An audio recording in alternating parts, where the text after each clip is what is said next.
Yaxshimiz, sog'lik ekan. Avvalambor assalomu alaykum. Yaxshi Islom aka, tinchliklar, charchamay Islom. Assalomu alaykum. Bizda o'zi asosan salomlashish yo'q-da, oxiratda xayrlashib qo'yardik. Endi biz dadam aytganlar salom berib bo'lgan. Yaxshi, zo'r. Zo'r aka. Yaxshimi, siz ijodlarda uncha ko'rinmay qoldingiz. Uylangandan keyin ancha pauza bo'ldi. Yo'q, endi o'zlarimiz ishlarimizni qildik aka. O'sha 3 yil oldin bir ko'ringanmiz, shu bilan ko'rinmay ketganimiz yaxshi bo'ldi-ku. Nima sabab bo'ldi shunga? Sabab shu, uylandik, oila qurdik. 3 yil Toshkentda yashadik, ota-onasiz. Toshkentdan Uylangandan keyin? Ha, uylangandan keyin Buxoroga ko'chib ketdim. Oila a'zolarim bilan bo'ldim. Ota-onam bilan ko'proq vaqtimni o'tkazdim. Uyga bordim. Kelinlari ota-onam xizmatlarini qilibdi. Xudoga behisob shukr farzandli bo'ldim. Shu farzandlarimni dadam bilan nanam qo'llariga olib, mazza qilib, yanada yosharib yurganlarini ko'rib, to'g'risi Toshkentga kelganim yo'q, endi kelyapman. Shu asosiy sabab shu bo'ldi. Oilaga ko'proq e'tibor beryapsiz. Ha, oilamga ko'proq e'tibor berdim, chunki 3 yil Toshkentda ijod qildik, kliplarda tushdik, uydagilarni kam ko'rdim. O'sha uchun ham hozir uydagilar bilan mazza qilib yashayapman. Oila yashnab turishyapti aka. Shuna. Uylandingiz, farzandli bo'ldingiz. Ya'ni siz ko'p oldin qizlar bilan vaynlarga chiqqansiz, hozir ham chiqasiz. Ayolingiz bilan sevishib turmush qurganmisiz yoki kelishibmi? Ko'pchilik o'zi siz farzandimni qo'yganimda uylanganmisiz deb direktni juda ko'pchilik yozadi. Farzandingizni qo'yganingizdan keyin. Farzandimni qo'yganimdan keyin. Sababi oila bu oila. Men to'y bo'lganimni ham hech qayerda qo'ymaganman. Etakchi to'yimdan lavhalar ham faqat o'zimizda bor, boshqa hech qayerda internet tarmog'ida yo'q. Xohlamaymanki men ayolimni kimni ko'rishini, Instagram tarmog'i yo'q ayolimda. Xullas oilamni misol uchun o'zim bilay, ota-onam bilsinlar, bo'ldi, boshqalar bilishi shart emas. Sevib turmush qurganmisiz degan savolga haqiqiy sevgi to'ydan keyin bo'laydi. Ha, yo'q. Qarang, Xoliq aka, vaynlaringizda qizlar bilan rol o'ynaysiz-ku. Ha? Shu rol o'ynashdan oldin ayolingizdan ruxsat so'rashingiz rostmi? Yo'q, unaqa narsa bo'lmagan, lekin unaqa narsa bo'lmagan. Bizada uyda dadam gapiradilar, etakchi dadamdan keyin men gapiraman. Erkak kishi baribir erkak kishi. Ayolim Xudoga behisob shukr juda aqlli, soliha. O'zidan bilib, o'zlarining ishlarini qilaveradi. Meni ishimga hech kim aralashmaydi. Dadam bilan nanam aytadilar, "Bacham, seni ishingizga tushunmaymiz, qo'llab-quvvatlaymiz." Shuning uchun ham meni ishimga qizlar bilan hovligacha vayron olib yurayman. Xohlaganimday olib yurayman. Asosiysi erkak kishi to'g'ri yursa bo'ldi-da. Bo'ldi. Boshqa nima kerak? Da, to'g'ri. Endi tirikchiligimiz shuni orqasidan, oilamning orzu-havasini shuni orqasidan amalga oshirayotganimni ayolim biladi. O'sha uchun ham meni ishimga aralashmaydi uydagilarim. Rashk qilmaydimi sizni? Endi sevgi bor joyda rashk bo'ladi. Qanday ayol kishi rashk qilmaydi? Rashk qiladi. Rashk qilsa ham yoqadi erkak kishiga. Shu vayn tushirgan kuningiz menimcha gul shikolatlar bilan kirsangiz kerak. Kim? Siz. Yo'q, men har kun gul bilan shikolatlayman. Ha. Onamga alohida, kelinizga alohida, uydan shunday kechqurun soat 3 bo'ladimi, 4 bo'ladimi? Birinchi borib uyga kirishdan oldin onamlarni borib o'paman, kechqurun keltirgan narsalarimni keling deyman, darsdan boshqa yeymiz deyman, dadamni borib o'paman, keyin kelinizni olib kiraman. Kelinizni ham turg'izamiz. Soat 3 bo'ladimi, 4 bo'ladimi, farzandimni turg'izaman, oilaviy bir o'tiramiz. Dadam aytadilar, ayrim payt kulib, uyni kvartirani kelinlar choy ichamiz deydi. Kvartirani kelib choy ichamiz. Xaloq aka bemalol kulishib, gaplashib, savollar tortadi. Siz anaqa Oladimi? O'sha aytaman. Keyin oladi, aka, bemalol o'tirasiz. Ertaga keling, intervyumiz yozilmabdi, to'noqlar bo'lmasin. Endi, aka, men vaynni qizlar temas ketdi-yu. Shu paytgacha nechta qiz bilan gaplashgansiz, aka? Endi nima aytganlar, bir ish qilib bacham hech kim bilmasin. Ana internetda portlab ketgan savol. Birinchi muhabbatingiz nechta farzandi bor hozirda? Birinchi muhabbatimni? Endi yoshlikka endi sevgicha degan narsa bo'ladi. Gapni ochig'i. Kimdir sevganmiz, kimdirni misol uchun yaxshi ko'rganmiz, bu hammasi o'tkinchi deb hisoblayman. Haqiqiy men gapim uylansa ham baraka keladi, ham oila hissini tuygan. Qirqamiz endi. Svetdan chiroylam, qayinchiri payti chiroyli gapiryotgandim-a, aka. Hazillashaman. Baribir to'ydan keyin haqiqiy sevgi rostdan ham. Hurmat qiladi. Qaraysiz, ayolingiz kitobini o'qiydi, ota-onangizga juda ham yaxshi qaraydi, farzandingizga juda to'g'ri yo'lda itaji bor mehrini berib katta qiladi. Bo'ldi, boshqa hech narsa kerak emas. Oilangizda, misol uchun siz yolg'iz o'g'ilsiz, a? Yo'q. Bizda ikkita o'g'il, bitta singlim bor. Ha. Ukam haqida ham gapirib ketay. Ukam Ha, gapiring. baribir ota-onamdan keyin turadigan insonim. Baribir singlim oilalik. Ukam turadi. Ukam Xudoga behisob shukr, jahon chempioni. Kickboxing bo'yicha. O. Da Hali buni hech qayerda aytmagansiz, a? Yo'q, men intervyuda aytmaganman. Bu Ha. endi yangilik. Ha. Ukam haqida faxrlanishimni ukam haqida hech qayerda aytmagandim. Xudo xolasa shu intervyuni ko'rsa, ukamga yanada motivatsiya bo'ladi degan umiddaman. O'sha uchun ham ukamni yaxshi ko'raman. Ana orqamdagi tog'im o'sha ukam. Hayotda eng muhim narsa nima siz uchun? Hamma uchun bu oila. Avvalambor. Eng muhimi hamma joy tinch bo'lsin. Hech kim kasal bo'lmasin. Doimo hamma sog' salomatda baxtli yashasin. Qatorida biz ham ana shu. Baxtli dedingiz-ku. Baxt hamma uchun har xil tushunchada. Kimdir mashina olsa baxtli, kimdir uy olsa. Siz uchun baxt nima o'zi aka? Juda ko'pchilik shu savolga bar intervyularni ko'ramiz. Baxt deganda birinchi o'rinda hammamizda oilamiz kiradi. Baxt deganda ko'p intervyuda aytilgan. Kimdir aytadi baxt pulda deydi. Menda endi hayotimiz mobaynida baribir oilamiz uchun ko'chaga chiqamiz. Mehnat qilamiz, mashaqqat qilamiz. Endi sinov beriladi har bir erkakka, har bir insonga. O'sha sinovdan mardonavor qiyinchilikka sabr qilib, nima deydi? Yorug' kunlarga erishganimni har bir o'zi baxt. Baxt. Shu qiyinchilikni yengib o'tib, mardonavor mehnatim bilan erishganim ana shu baxt. Men uchun. Mana hozir Shaxsiy fikrim. hayot qiyinchiliklardan, sinovlardan o'tdik degan dedingiz-ku. Oxirgi marta hayot sizni qachon sinovdan o'tkazdi? Endi har qadamimiz sinov. Bizani har qadamimiz sinov. Endi 3.200.000 auditoriyam bor. Men bari yuragimdagi gapni aytaman. 3.200.000 ta auditoriyani hammasi meni yaxshi ko'radi deb bilmayman. Da. Meni yaxshi ko'radiganlar juda ko'p, lekin ko'ra olmaydigan, itagiga hozir sinadi degan negativchilar ham juda ko'p. Endi har qadamimizda misol uchun tuhmat bo'ladi, har qadamimizda ishonchsizlik bo'ladi. O'sha uchun ham har qadamimizda har xil insonlarni ko'ramiz. Juda ko'p afsuski juda ko'p aldanamiz. Chunki o'zim qanday bo'lsam, odamlarni ham shunday tasavvur qilaman. O'sha uchun ham ko'p aldanaman. Sizni aldangan paytlarda, tushkunliklarda tushgan paytingizda tushkunlikdan qanday chiqib ketgansiz? Birinchi navbatda otam bilan maslahatlashaman. Dadajon, menda ana shunaqa nohaqliklar bo'ldi. Mana bu yerda men ana bu yo'lni qildim. Lekin xato ish qilmadimmi deb dadamdan so'raganimda dadam aytadilar, hammasi yaxshilikka bacham. Keyin mana hozir ham oldimda turibdi, o'rtog'im men uch bilan maslahatlashaman ko'pincha. Jo'ra mana shunday bo'ldi. Endi dadangizga har qanaqa gapni ayta olmaysiz-ku. Endi baribir aytadigan odamimiz ham bo'lish kerak. U baribir sinovli, shu qiyin davringizda ham, yaxshi davringizda ham, любой davringizda oldingizda bo'ladigan bitta inson bo'ladi o'z hayotda, erkak kishida. Menda shu maslahatlashamiz, dardlashamiz, yig'lasam yig'laydi, kulsam kuladi. Shu bilan maslahatlashamiz. Endi nima deydi? Hozir bu menga nohaqlik qildi deb to'xtab qolish kerak emas, chunki ota-onamizda orzu-havaslari hali ko'p. Tirikliklarida qilsak, biza o'z maqsadimizga erishganmiz. Qancha qilsa kam.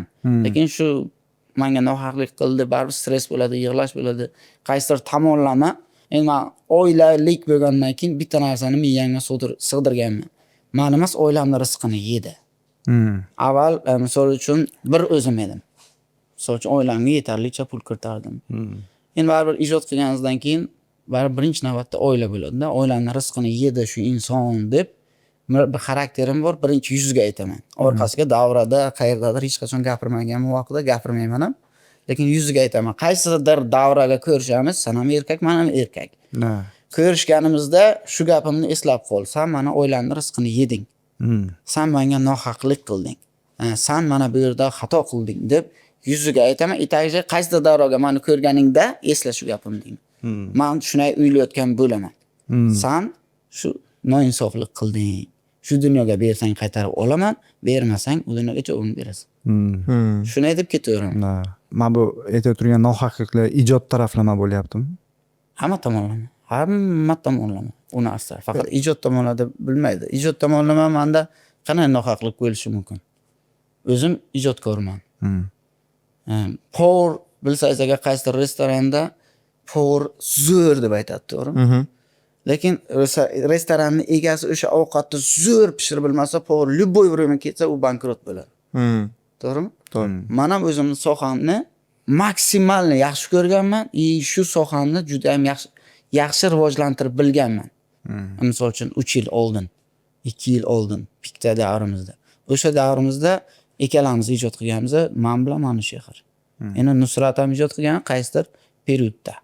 Men bilan. Shunday. Endi sababchi bo'ladi. Xudo sizga yaxshi insonlarni ijod tomonlama yetkaztiradi.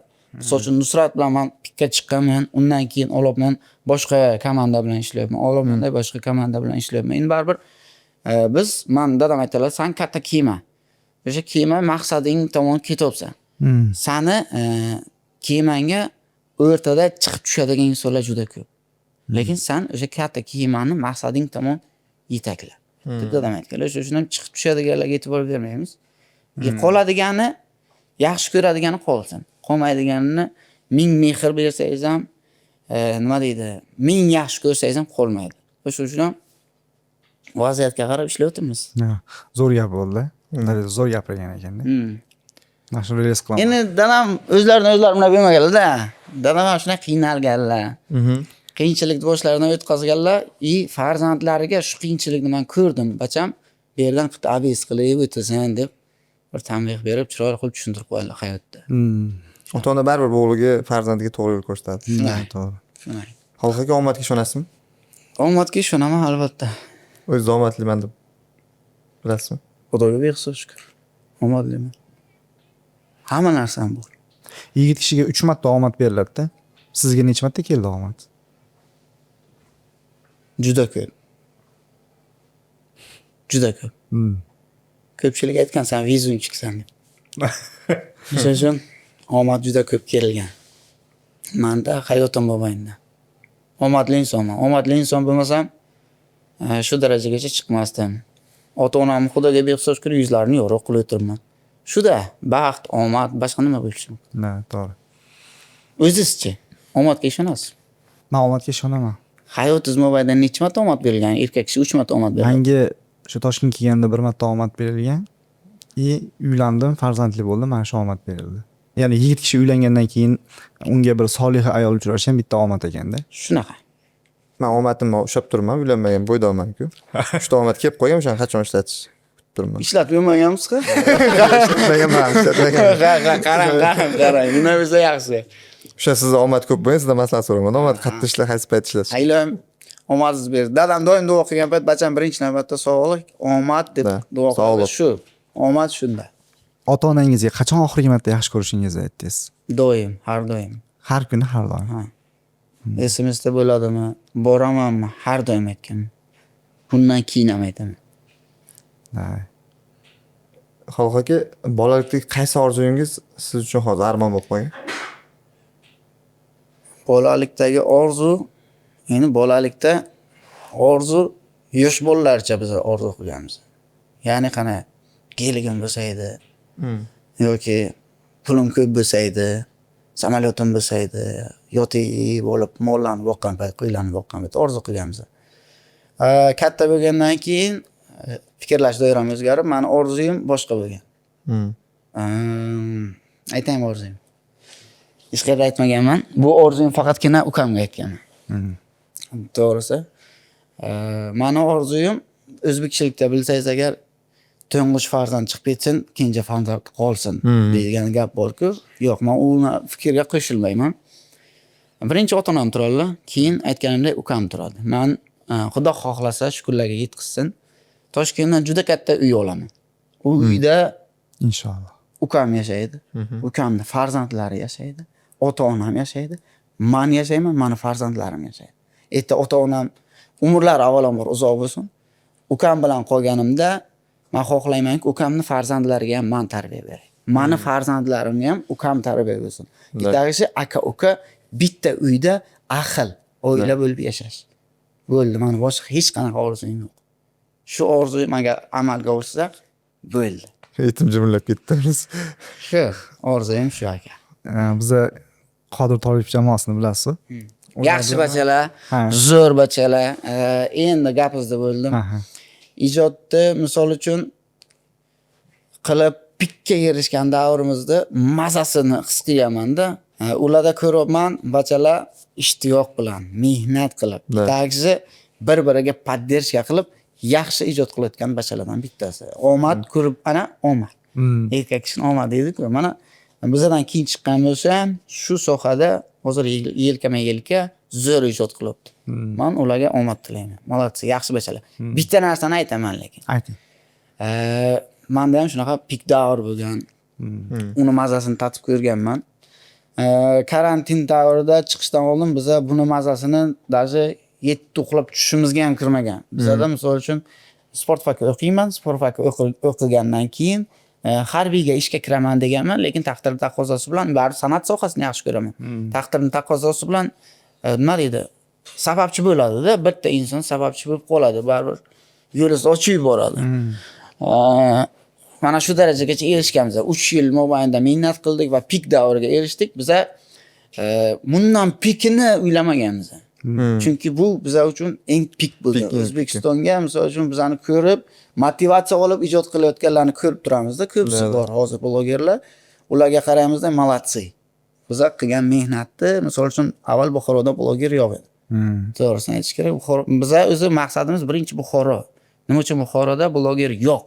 Buxoromizni yaxshi ko'ramiz, o'sha uchun ham Buxorodan yaxshi bloger chiqsin deb o'zi ijodni biz boshlaganmiz. Gapni ochiq. Buni ham bo'lib ketamiz deb o'ylamaganmiz. Mana bizdan keyin ko'pchilik ijodkorlar chiqdi. Shu pik davrida yanada kuchli bo'lishni o'ylash kerak ekanda. Men shu narsani qilganman, shtabi ishim shuna pikka qolib ketaveradi. Yo'q, yanada kuchli bo'lish uchun harakat qilib mehnat qilish kerak ekan. Bu qit'i oqsab qolish kerak emas bu sohada. O'sha uchun ham nasib bo'lsa 1 yil, 2 yilda Toshkentga ijod keldik.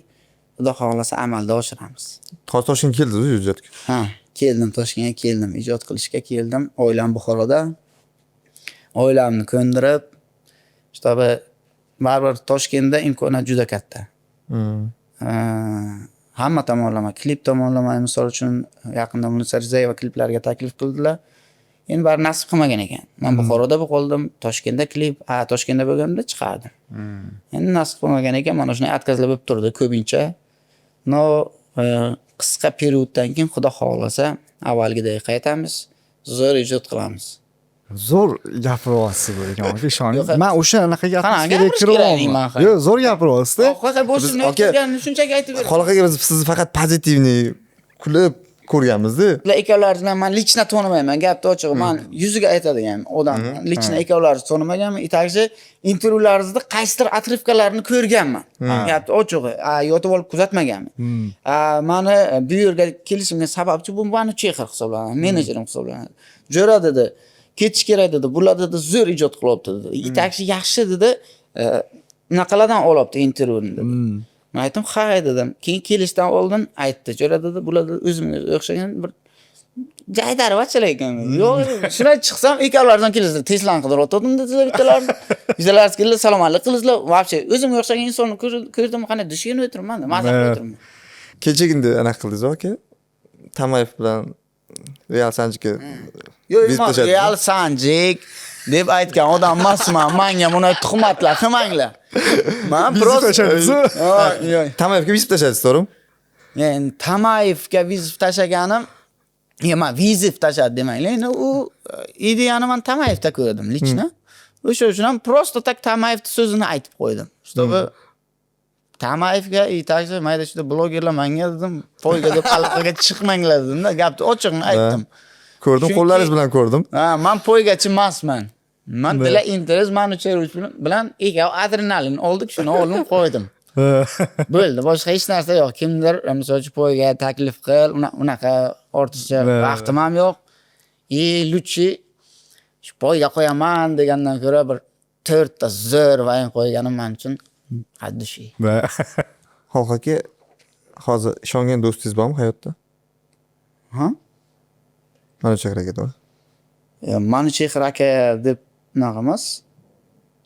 endi ishongan qaysi tomonlama ishongan deysiz? Sizni bor. Xoliq Vines emas, prosta shunchaki Xoliqjon bo'lganligingiz uchun. Mana shu xil. Ayrim payt aytaman-da, shtobi qaysidir tomonlama muammo bo'lib qoladi, qaysidir tomonlama zerikib, siqilib o'tiraman-ku. O'sha telefon qiladi yoki olimga keladi-ku, o'sha dardlarim esimdan chiqadi. Chunki любой problemamga решение ekamiz yelkama-yelka kurashib bilamiz. Shunda biladi-ku, u yerini qilolmayotgan ishingiz yo'q. Faqat odamni o'lganini tiritildi bo'lmaydi. Lekin qolgan hamma ishda mehnati bilan erishsa bo'ladi degan narsani shu jarayonda ko'raman. Chunki u kadr ortida ishlaydi. Даже misol uchun 3 biladimi 4 bilan faqat telefonda gaplashadi. Lekin hozir butun respublika taniydi shu bachani. U hech qachon o'zini ijodni boshlagan paytdan bir ikkita video olgan paytimiz aytgan. Jo'raman, qo'y kamerani, odam emasman. Luchi orqadagi hamma ishni men qilay. Sen o'zing ijod qil degan bacha shu. Ha. Hamma problemadan tortib любой nima ish bo'ladi-ku? Mana shu axir Buxorodan turib 12 ta viloyatda bemalol telefon orqali qayerdan nima borishini kontrol qilib biladi. Işte bu uverenlisizda hech qachon tashab ketmaydi, hech qachon sizni oyog'ingizdan chalmaydi. Och qolsam o'zini ovqatini berishi mumkin. Och qolsam, chunki deydi, sen mehnat qilishing kerak deydi. Lekin u ovqatni yeb menga bermaslik qilmaydi. Zo'r. Sizlarga ham shunaqa jo'ra nasib qilsin lekin. Ilohim. Hamma erkakka nasib qilsin shundan. Hamma odam do'sti, erkak kishining do'sti bo'lmasa hayotda qiynalib qoladi. Nusrat akalar bilan ijod qilmay qo'yganingizga nima sabab bo'lgan? Bir o'rtada hech qanaqa nimadir bo'lmagan? Yo'q, Nusrat, Suhrob, Dilmurod, Gofa biz hammamiz bitta shkoladan chiqqanmiz. Birga litseyga o'qiganmiz, birga unaqa ko'mirlarda qatnashganmiz. Itayish hammamiz qo'shniyamiz, yoshlikdan ham birga katta bo'lganmiz. Hech qanaqa bizani o'rtamizdan, o'sha unaqa yoshda o'tdik, o'rtamizdan gap so'z, urush, chanqish, saniki, maniki unaqa narsa yo'q. Shunchaki u boshqa yo'nalishda, serial yo'nalishda ijod qilibdi. Men vayn sohasida ijod qilaman. Yo'nalishimiz har xil. Shunaqa period. Nasib biza yana kelib ijod qilaveramiz, hech qanaqa gapsiz o'tgani yo'q. Shu. Xoliqjon hayotda kechirimlimi? Zo'r savol bo'ldi lekin. Hayotda kechirimli banda biza. Hammamiz adashamiz. Katta ochiq. Lekin men ayrim odamlarga aytaman, ya'ni bir marta ko'nglimni qoldirgan inson hech qachon tikla bilmaydi. Katta ochiqni aytish kerak. Bir marta ko'nglimni qoldirdim, hech qachon tikla bilmaydi u narsani. Kechirimli jihatdan keladigan bo'lsak, kechiraman. Shtobi xato qildi, o'zini xatoni tushunib yetdimi, bo'ldi, menga boshqa hech narsa kerak emas. Qayerdadir davrada ko'rishamiz, boshqa narsami? Men juda chiroyli hurmatini qo'yaman joyiga, lekin shu inson bilan distansiya saqlayman. Kimgadir yaqinlashishdan oldin shu inson o'zimday. Shtobi hech kimga ishi yo'q, hech kimga yomonligi yo'q, faqatgina havas bilan yashaydi, bittagina to'g'ri yo'lda yashaydi. Shunaqa inson deb o'ylayman. Agar qittigina menga nisbatan nohaqlik qiladigan bo'lsa, uni kechirmayman. Chunki u bir marta nohaqlik qildimi, yana qiladi. Luchi kechirmagan yaxshi. Uni yorib boshqa insonlar bilan zo'r bo'lib, misol uchun yana aldanganizcha. Ular bilan aldangancha, xato qilgancha degan. U xato qilgancha, endi kimdandir xato qilib yashamaylik, endi Xudoni o'zi ko'rsatadi, kimligini vaqt ko'rsatadi. Men zo'rman deb kelgan akalarimiz bor. Men senga shunaqalar qilib beraman, nasib bo'lsa, vashe yorib tashlaymiz deb o'zini qarzdan qutulib olib, menga aka, meni ham pul berasizmi? U mehnatimni pul bering degan. Ana shu pul yo'q degan nomardlar ham bor-da. O'sha uchun kimligini vaqt ko'rsatadi. Xoliq aka, hozir hayotingizda yo'q, lekin qalbingizda iz qoldirgan inson bormi? Bitta insonni izlayman. Qish vaqti meni eng yaxshi ko'rgan, vallahi men rasmini ham taqdim qilishim mumkin, bemalol chiqarishlaringiz mumkin. Eng yaxshi ko'rgan kurtkam bor. Ayo. Men hayotim mobaynida yaxshi ko'rgan kurtkangiz bo'ladi. O'shanaqa kurtkam bor edi.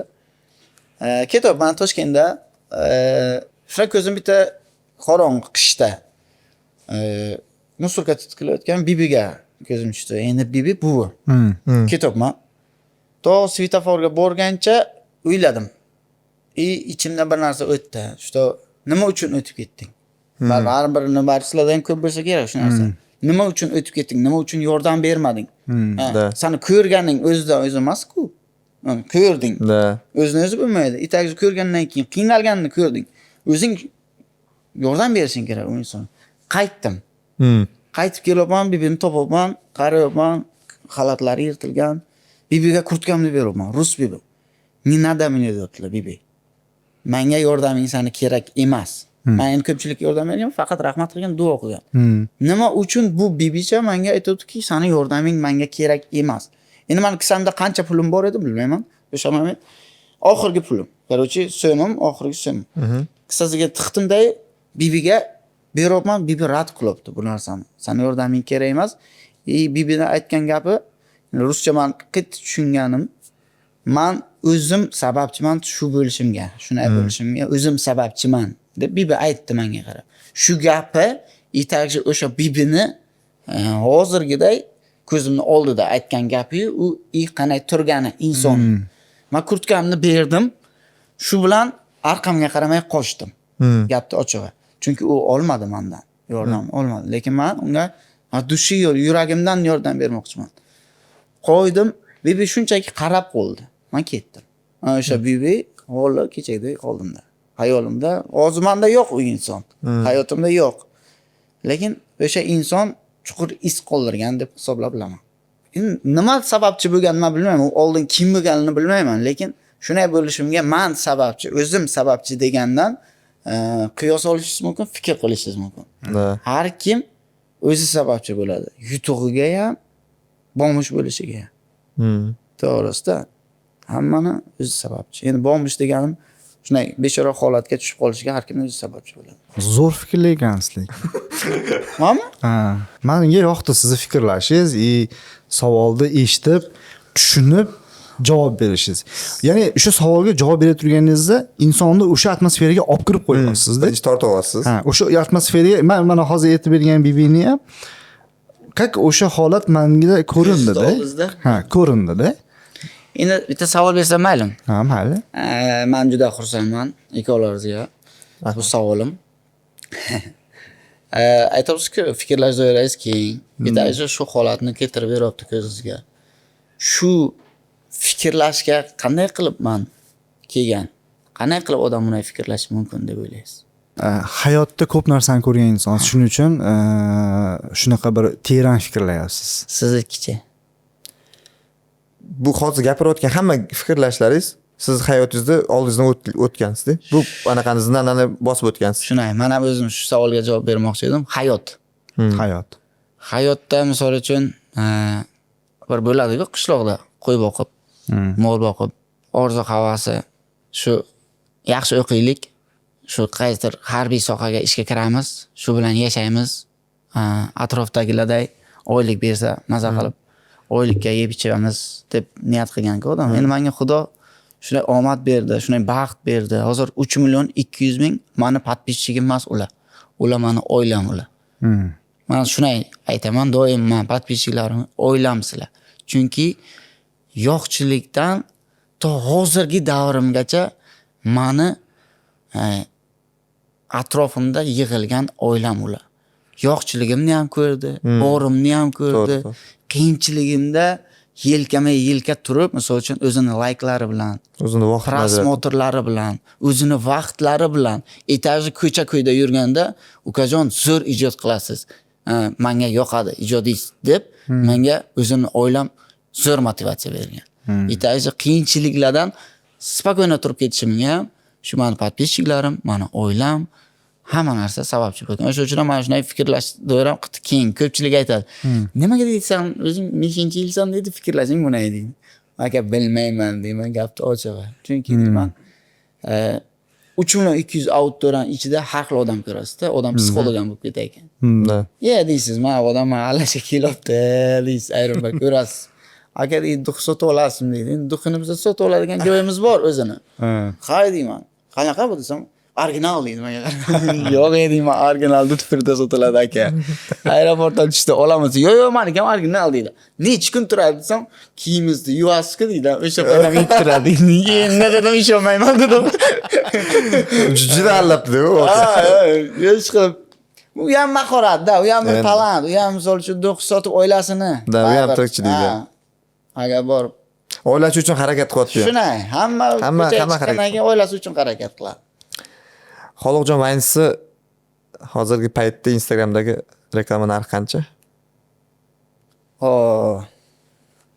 Soqqala joyga keldik, soqqala joy. Endi akajon, birinchi navbatda reklamadachilar bilan gaplashganimizda aytadigan gapimiz bor. Ya'ni qanday?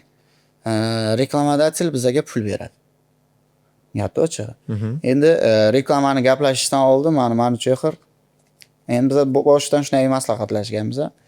Misol uchun bizga beradigan reklamadachil zavod bo'lishi mumkin. Katta kompaniya. Itakji oddiy kechagina ishini boshlagan lavashxona bo'lishi mumkin. Biza narxni zavodga qarab, lavashga qarab aytamiz. Sababi zavod milliard oboroti bo'lishi mumkin. Lavashxona kuniga 200 ming, 300 ming, 1 million topib, rizqini ko'rib, hozir biza zavodga postimiz $7,000 desak, lavashxonaga ham $7,000 deb qo'ysak, u xato hisoblanadi. Sababi baribir tirikchiligini qilish uchun ham reklama hozir любой biznesga birinchi o'rinda reklama. Men shu fikrimni oldin suraman. Sababi biznesmen o'ylash kerak. Birinchi navbatda Zavidinaning brendini ko'tarish kerak. Ikkinchi navbatda, misol uchun Zavidinaga u o'zini mijozlarini qilish uchun ham faqatgina reklama. U ko'pchilik men xatosini aytaman biznesmenlarni boshimdan o'tkazgan, endi men ko'pchilikni aytaman. Qancha tikta shera deyman-da. Shu bir $200,000 tikdim deydi, o'tirib olib. Mana buni o'tirib olib, $200,000 tikdim deydi. Reklamang qancha deydi menga qarab. Ha, keling $700, $1,000 deyman, storiesim deganda. Shuncha pulmi deydi. Keyin bitta gap aytaman. Aka, siz ochdingiz $100,000, $200,000 ga. Xo'p. Siz ochganingizda xalq bilmasa nima uchun ochdingiz? Xalq hozir bizani ko'ryapti. Ko'pchilik televizorni ko'rmaydi, ha? Bizani ko'rib, itakchi biza xalqqa borib yeb ko'rib faqatgina yaxshisini tavsiya qiladi. Men boshidan oxirigacha faqatgina yaxshisini tavsiya qilganman. Shunday bordi, ko'radi, yeydi, maza qiladi. Agar biz reklamadachilga aytamiz, sen reklama Zavidinang biz chiroyli qilib reklama qilamiz, bizda orqamizdan kelgan odamni ushlab qolish o'zingga bog'liq. Misol uchun klient keladi, juda zo'r ovqat qilib bersa, bunga ham aytadi, "Jo'ra deydi, ana bera deydi, Xoliqjon reklama qiladi deydi, zo'r ovqat ekan." Ketdik. Shundan keyin mijoz ko'payadi. Gapni ochig'i. Endi savolingizni qaytadan bering. Xoliqjon Vaynisi hozirgi paytdagi Instagramdagi reklama narxi qancha? Reklama narxi zavod bo'ladigan bo'lsa, katta kompaniya dogovor tuzadigan bo'lsak, reklamada misol uchun sizni konkurentingizni men reklama olmayman. Xo'sh, bu inson konkurentingiz bo'lib, menga 1 milliard taklif qilsa ham reklamasini olmayman. Chunki bir kishi bilan ishlayman, bir kishini halol pokiza pulini olib, oilamga yediraman. Nima qilaman? Men hozir ana bu yerda ichimlik bor edi, to'g'rimi? U ichimliklarni men oldirib tashladim. Chunki boshqa insonni men reklama qilaman. Boshqa insonni men mahsulotini tatib ko'raman. O'zim ichaman. O'sha uchun ham konkurentlarni olib tashladim. Qilgan ishim. Zavod bo'ladigan bo'lsak, katta dogovor ishlaydigan bo'lsak, ulardan boshqa hech kimni olmaydigan bo'lsak, endi $150,000 gacha qilsak bo'ladi. 1 yillik dogovor. Xodokxona yoki lavashxona bo'ladigan bo'lsak, ularning sharoitidan kelib chiqib narx aytamiz. Ularga bizani foydamiz tegsin, biza sababchi bo'laylik. Işte bu qiyinchiligida endi orzu havas qilayotgan payt kelsin, 10 ta tochkasini ochsin, 10 ta tochkani ochganda ham biza bilan ishlasin. Uka, men sendan baraka topdim. Kel endi men bilan 1 yillik dogovor tuz, ana shu xoddoxonamga $150,000 pul sanga deb aytadigan darajagacha chiqish uchun mehnat qilaman. Shunday ekan. Postimiz narxi stabilni emas, bizada misol uchun 2,000 dan 3,000 dan boshlanadi. Endi postga bunaqa qilishimizga, rasxod qilishimizga qarab aytamiz. Shunaqa. Istoriyachi. Istoriya $800, $1,000 dan boshlanadi. Shunaqa. Istoriyani qancha odam ko'radi? 250 ming, 300 ming. 250 300 ming. Shunaqa. 250 ming, 300 ming. Biz hozir bizanikini 1000 ta ko'ryapti-da. Yo, endi 250 ming, 300 ming ko'rishiga sabab biz ijod qildik, Ha. mehnat qildik. Bizni yaxshi ko'radigan, yetakchi bizni kimligimizni, qanaqa insonligimizni biladigan hatto shu muxlislar bo'ladi-ku. Ana shulardan qiyos qilsangiz bo'ladi. Istoriyani ular ko'rmaydi. Endi istoriya 3 million 200 ming auditoriyaga hammasiga chiqadi degani emas, chunki 3 million 200 ming auditoriya bittasi 5 mingtasiga podpisatsiya qilgan, gift payti, bittasi 6 mingtasiga. Endi bizning istoriya qachon kelaman degancha uni aylantirib ko'raman degancha u bo'lmaydi. Ko'rgani 250 300 ming ekan. Zo'r. Hozir bizarnikini mingta, 1,5 mingta ko'ryapti-da. Agar xudo xolasalar, sizlar to'g'ri yo'ldasizlar. Zo'r ijod qilsalar, nasib bo'lsa sizlarga ham 250 ming 300 ming ko'radi. Faqatgina bunday bo'lish uchun bitta zo'r maslahat beraman. Ha. Men chaqirjiraman gapi bu. Ha. Yotib kechqurun orzu havas qiladi-ku, misol uchun mana men uyda havas qildim, yotib uyim bo'lsa, nasib bo'lsa, hammamiz birga erishamiz deb shirin orzu havas bilan ana shu uyqumni, tunimni o'tkazishni qo'ymaydi. Ana shu tuningda sen o'sha orzuyingga haqiqatdan ham real erishishing uchun o'sha tunni voz kechib mehnat qilish kerak, ijod qilish kerak. Keyin Xudo beradi. Ha. Shunday. Uxlab yotasiz, orzu qilasiz. Ertalab turibsiz, qilishga ishingiz yo'q. Uyim bilan bir kun deysiz, yana uxlaysiz, u bermaydi. Da. Shu.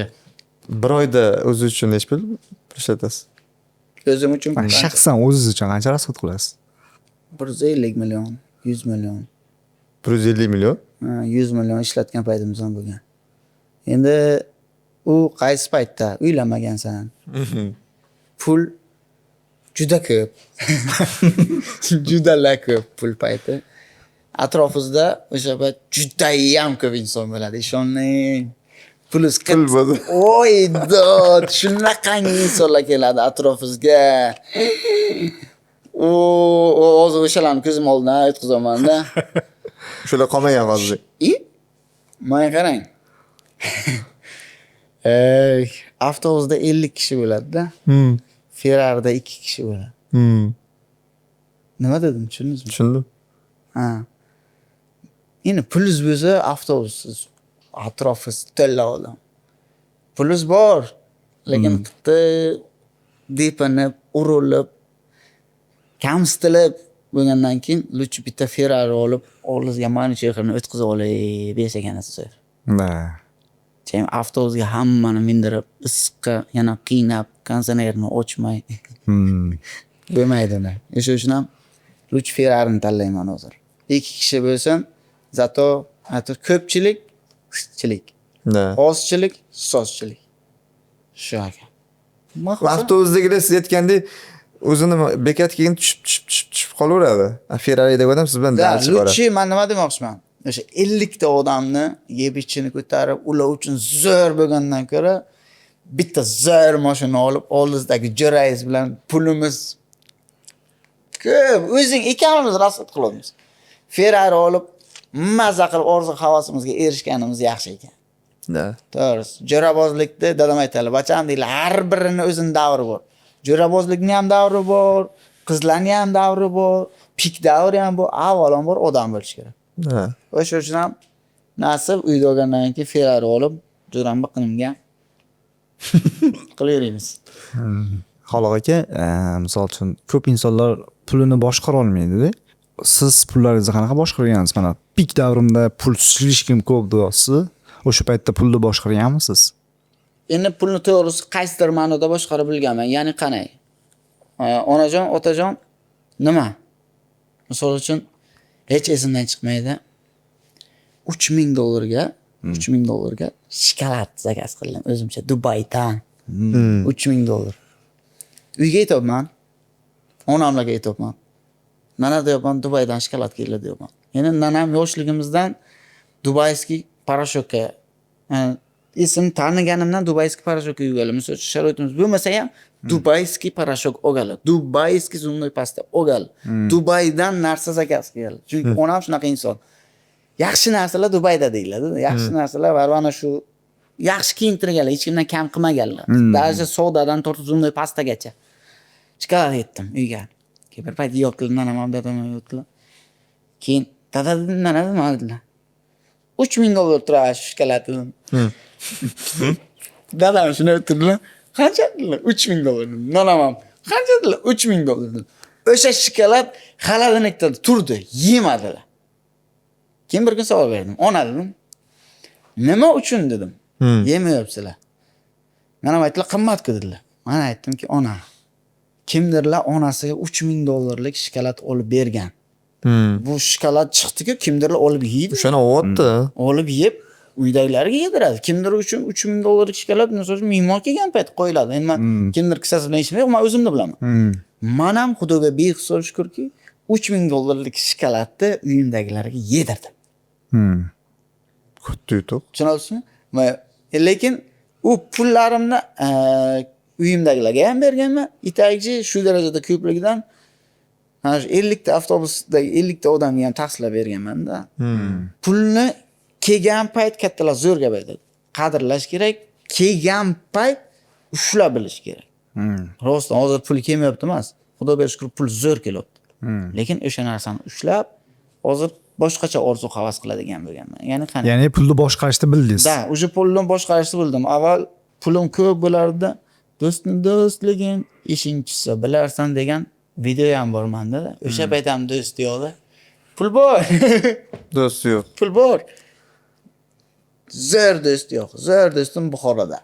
Pulim bor, u pulimni borib maza qilayotganimni u biladi. O'sha uchun ham u mehnat qiladi. U hasad qilib, men nima uchun juram kayf qilyapti, maza qilyapti. O'sha uchun men uchun aytadi men.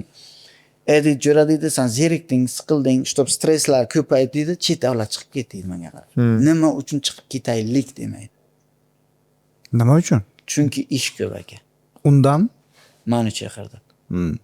U o'zini orzu havasini, misol uchun hasad bilan emas, havas bilan qaraydi. Meni boradigan kunim kerak. Borgan men bilan, misol uchun birga borib dam olganmiz, dam olmagan emas, lekin ko'pincha menga aytadiki, "Jo'ra deydi, sen ket deydi. Sen chiqib ket. Sen ket deydi, bir dam olib ket deydi. Men deydi, bu yoqdagi ishlarni qilib qo'yaman deydi. Itagichi kelganimdan keyin ham ishlar qilingan, yangi g'oyalar, yangi planlar, yangi maqsadlarni chiroyli qilib tuzib qo'ygan bo'ladi. O'sha maqsadga yetyapmiz aka. Mana Chehra aka eshitdingmi? Eshitdi. Siz bilan bir kun qilamiz-da intervyu. Intervyu. Bu bilan qilsalar, lekin mendan ham Yig'latadimi aka? kim? Mana shu. O'zi yig'lab gapiradi. Hayotida ko'rgan, hamma qiyinchiligini ko'rgan. Ofitsiantlik davrini zo'q, butunlaminlar. Qiyinchilik bor joyda o'sish bo'ladi. Men qiyinchilikdan ko'tarilganman, qiyinchilik bo'lgan hayotimda demoqchi emasman. Meni hayotim zo'r bo'lgan. Addushi, maza qilganman. Bir vaqtlar intervyuda aytganman, qiyinchilikdan ko'tarilganman. Yo'q, bu fikrga qo'shilmayman. Uje, qo'shib katta bo'lib. Yo'q, qiyinchilik hamma joyda bor. Qiyinchilik ko'rmagan inson yo'q. Hammaga har xil qiyinchilik bo'ladi. Shu qiyinchilikda sabr qilib, mehnat qilib zo'r yashasa, mana baxt-da. O'sha baxtim uchun ham mana sizlar men bilan o'tiribsizlar, men sizlar bilan o'tiribman. Mana ham baxt. Yani aytdingiz-ku, pikka chiqdim, pul ko'p bo'ldi dedingiz-ku. Mashhurlik hayotni o'zgartiradimi? Da.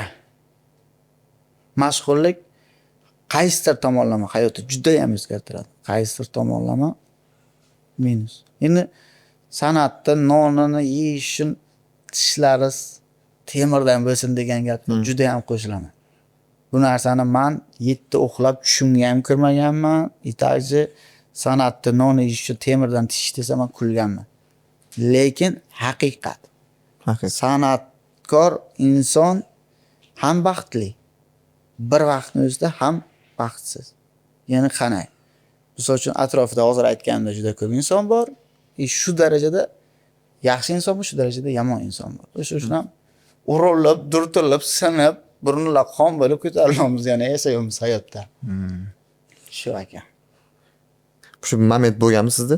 Bo'ldi, men to'xtatdim bo'ldi. Vayn sohasini ham, ijod sohasini ham to'xtataman degan kuningiz bo'lgan. Bunaqa narsa hayolimga bir marta kelgan, to'g'risini aytishim kerak. Ijodni to'xtataman deb emas. Ijod qilmay qo'ygan paytim bo'lgan. Ya'ni qanday stress, o'ylov, fikrlash, vayn olishga misol uchun men qachon vayn olaman? Ruhiyatim zo'r bo'lsa, aktivni bo'lsam, shu vaynni olgim kelgan kuni vaynimni olaman. Tushkunlik bo'ladigan bo'lsa, shu vaynni misol uchun olishim kerak.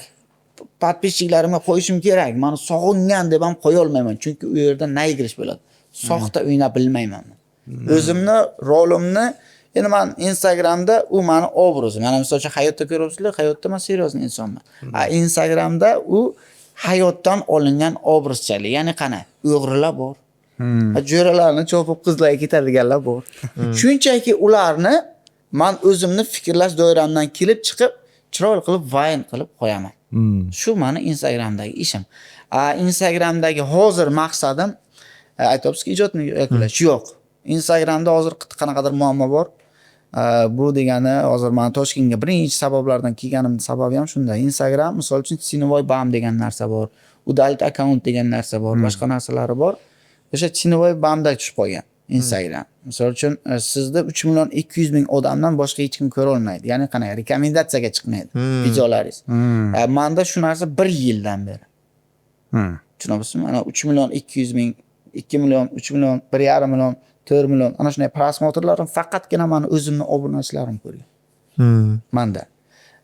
Hozir men o'sha xudo xolasa o'sha nima deydi, narusheniyamni men oldirsam, nasib bo'lsa, shu intervyudan keyin yana bir marta xudo xolasa orzularimizga erishganimda intervyu olsak, O'sha aytgan uyingizda olamiz xudo xolasa. Xudo xolasa o'sha payt aytaman. Men juda ham chiroyli ijod qilmoqchiman.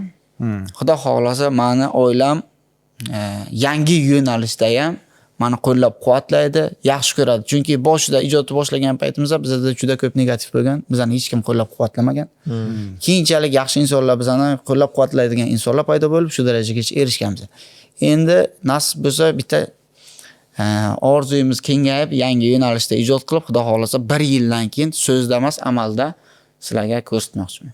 Sizni ham orzularingiz ilohim amalga oshsin, bizni ham orzularimiz amalga oshsin. Ilohim. Doim mana shunaqangi kulishib, bir-birimizni orzularimiz amalga oshganda mana shunaqa o'tirib. Xudo xolasa.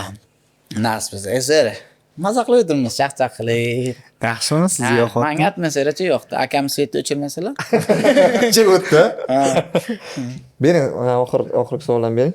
Hayotda siz hech qachon nimani kechirmaysiz? Xiyonat. Xiyonat bo'lganmi sizga nisbatan? Xiyonat bo'lmasa odam bir yashagisi ham kelmaydi-ku. Xiyonat bo'lgan. Endi xiyonat sevib xiyonat qilib ketdi degan emas. Xiyonat har tomonlama, do'stlikka xiyonat degan narsa bor. Ishonchga xiyonat degan narsa bor. Shu tomonlama bo'lgan menda. Xiyonat endi baribir bo'ladi. Hayotda hamma narsa bo'ladi. Hamma narsa bo'lmasa hayotligini qilmaydi. Ne, to'g'ri. Shu xiyonat bo'ladi-da. Hayotingizda sizni xato qilishingizni kutganlar bormi hozir atrofingizda? Endi kimdandir gumon qilmaylik. Gumon imondan ayriladi. Endi avvalambor atrofimda shunaqa insonlar bo'lishini xohlamayman. Men ularni qanchalik yaxshi ko'rganchalik, ular ham meni yaxshi ko'rishini xohlayman. Hasad bilan hech narsaga erishib bo'lmaydi, chunki beradigani Xudo, rizqni beradigan Xudo. Havas qilsa, to'g'ri yashasa, men o'zim hayotimdan kelib chiqyapman.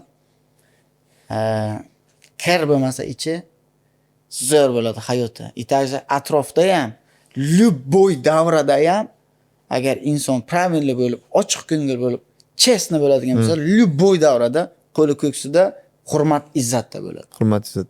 Qayerdadir qit kasak qilgan bo'lsa, qit qochirgan joyi bo'lsa, u insonni o'sha u davrada obro'yi ham bo'lmaydi. Bar erkak kishi uchun birinchi navbatda g'urur. Men shuni aytib o'ylayman. G'urur, birinchi navbatda g'urur. Pulim bo'ladimi, nimam ketsin, dadam menga shu gapni aytgan. G'urur. Birinchi o'ringa g'ururimni hech qachon past ketmayman. G'ururim doim ustun bo'lgan, to'g'ri yo'lda ishlatganman. Shuning uchun ham unaqa insonlar bo'lishni xohlamayman. Hammani yaxshi ko'raman, hammani omadini bersin. Menga yomonlik qilmasin, men unga yomonlik qilmay. Bo'ldi, menga tegmasin, menga tegmasin. Yaxshi gap bo'ldi oxiriga ham. Endi ko'pchilikda misol uchun har xil fikr bo'ladi. Endi biznes bor joyda urush bo'ladi. Biznes bor joyda talashish bo'ladi. Biznes bor joyda tushunmovchilik bo'ladi. Men ko'pincha biznesmenlardan kechagina bo'lgan narsa. Bitta biznesmenga boraman, menga biznesini reklama qildirmoqchi. Men aytaymanki, seni reklamadachilar, marketologing xato ishlayapti. Men sendan farqi yo'q, $800 pulim olaman, lekin u $800 uchun meni ota-onam 2 oy ishlaydi u narsa uchun. Men senga hozir 15 sekundga $800 pulingni olib ketaman. Prosta vijdonan bitta qara. Sendan olgan pulni men oilamga yediraman, farzandimga yediraman, halollab olishim kerak. Men sana hozir 15 sekund gapingni gapiraman, olaman deb puling ketsam bo'ladi, lekin rezultat. Erta keyin gapsiz bo'ladi. $800 pulni oldi, lekin rezultat bo'lmadi. Men ana shu narsani hech qachon xohlamayman. Men kimdandir pulni oldimmi, kerak bo'lsa 3 oy kuttiraman, 4 oy kuttiraman. Aktivim zo'r bo'lganda reklamasini qo'yaman. Chunki u inson menga oilasini, rizqini qirqib pul bergan inson. Shu biznesim zo'r bo'lsin. O'sha insonga ham aytaman. Aka, biznesingizni pulingizni olganman, reklama qilmay qochib ketmayman. Men reklama qilib beraman. Reklamadachilardan biz shunday gaplashamiz. Sen bilan biz do'g'ri tuzadigan bo'lsak, seni biznesingni biz Xudo xohlasa zo'r qilib beramiz. Oxirida yana so'raymiz. Mendan rozimisan? Agar yo'q, kamchilik bo'lsa, bepul men reklama qilib beraman. Shu inson mendan rozi bo'lgancha.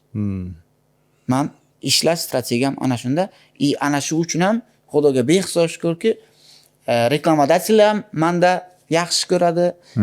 Reklamadachilar endi yangi chiqayotganlar telefon qilib so'rayotgan bo'ldi, bir ikkitasi. Bari u ham pul bergan, u ham to'g'ri qilibdi, u ham biznesini mana shu kunga, mana shu sanaga menga plan qilib bergan.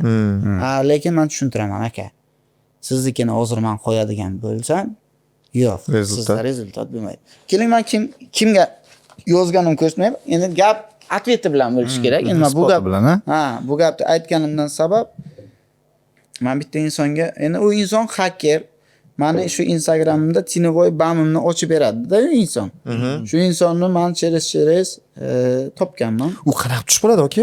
Aka, u endi men o'zim ham aytaman, gumon qilmay. Lekin menga boshqacha bo'lib qolgan. U endi qo'yib yuboramiz. Ana qarang. Kameraga nima qilib o'ring, prosta ko'rinib ketaveradi. Mana. Qarang. Menga Assalomu alaykum, Halojon, yaxshimisiz? Salomatmisiz? Charchamayapsizmi, Halojon? Maytadan xabar keldi. Hop, 2-3 kun video qo'ymay turing. Men sizga aytaman, video qo'yavering deyman, qo'yasiz. Tekshiramiz, xudo xolasa. Yana apellyatsiya yuborganman. menda Instagramimda muammo, Endi men yozganman.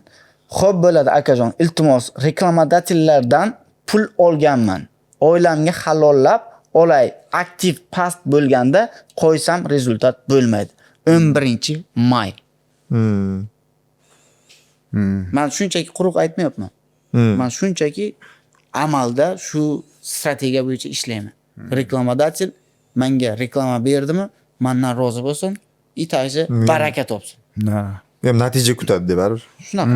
Endi ko'pchilik reklamadachilar yotib biznesni tushunmayotgan biznesmenlar bor. Prosta puli bor, otasidan qolgan yoki kimlardan qolgan. Mana buni o'tirib oladi-da, qancha deydi. $800, $1000 desa, men bir $10,000 foyda topamanmi deydi.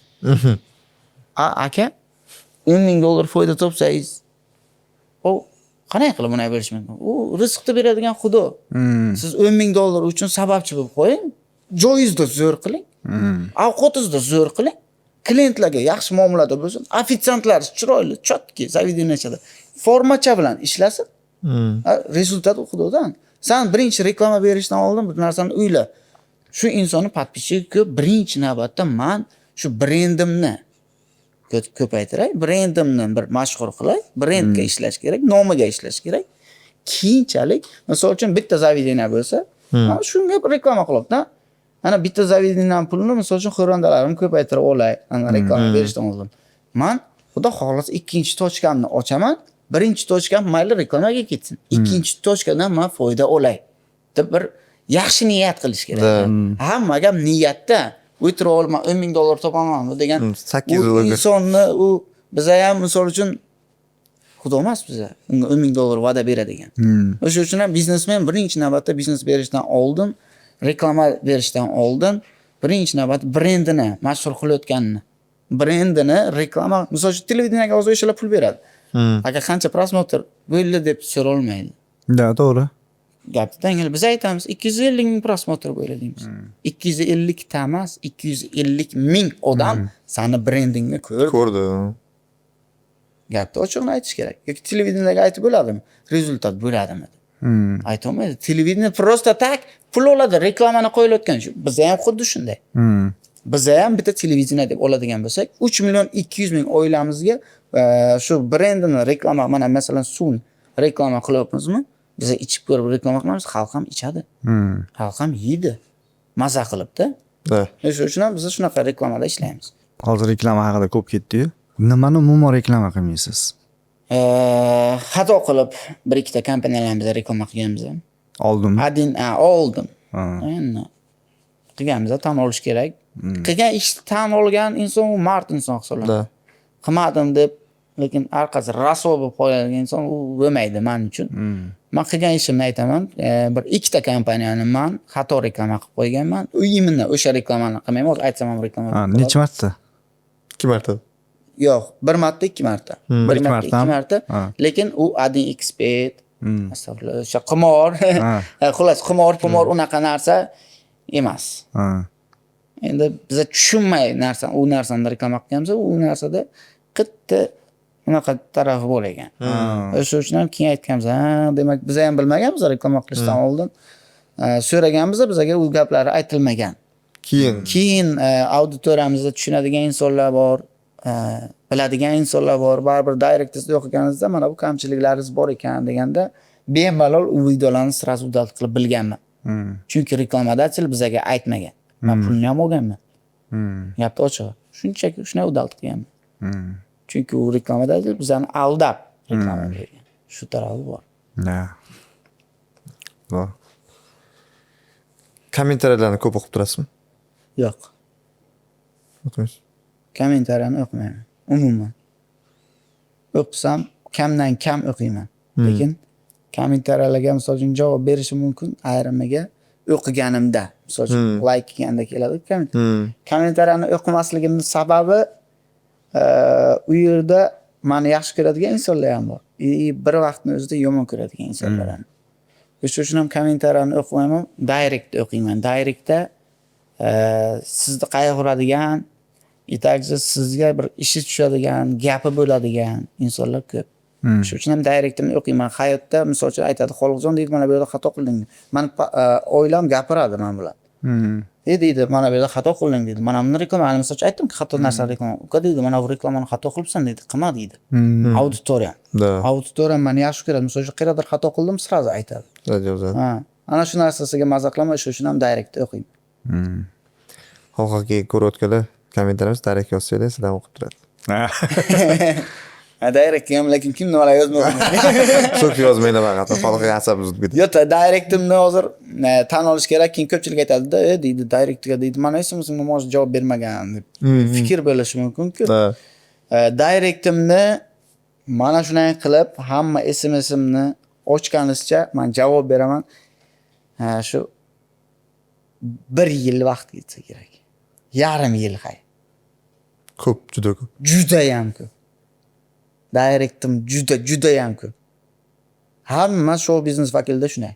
Shuning uchun ham xato tushunib qolmaslik kerak. Misol uchun odamlar aytadi, deydi, kibr ekan bu deydi, bizning direktimizga SMS-imizni o'qimadi degan insonlarga aytish kerak. Biz ham sizlarga o'xshagan oddiy insonmiz. Lekin endi direktda SMS juda ko'p. Shunaqa. Tesla qanchaga olgansiz? 60 ming dollarga oldim. 15 ming? 60 ming. O'sha qimmat paytda oluvdingiz-da? Endi chiqqanda.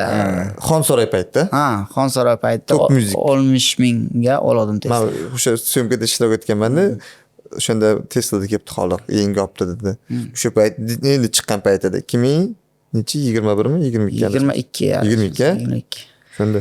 Men o'sha Tesla olgandan keyin oylarni yonlariga o'tkazib gaplashib aniq qilganda, men o'shanda rost taslanganman. Shunay. Menam bilan shu oldinga o'tqizdim, endi va'da ham berganmiz-da onamlarga. Nasibizda zo'r mashina olamiz. Yaxshi kunlar kelyapti, keladi nasibizda. Oldimda o'tirasiz nana, ko'p zerikmang, ko'p siqilmang. Hali yaxshi kunlarimiz oldinda.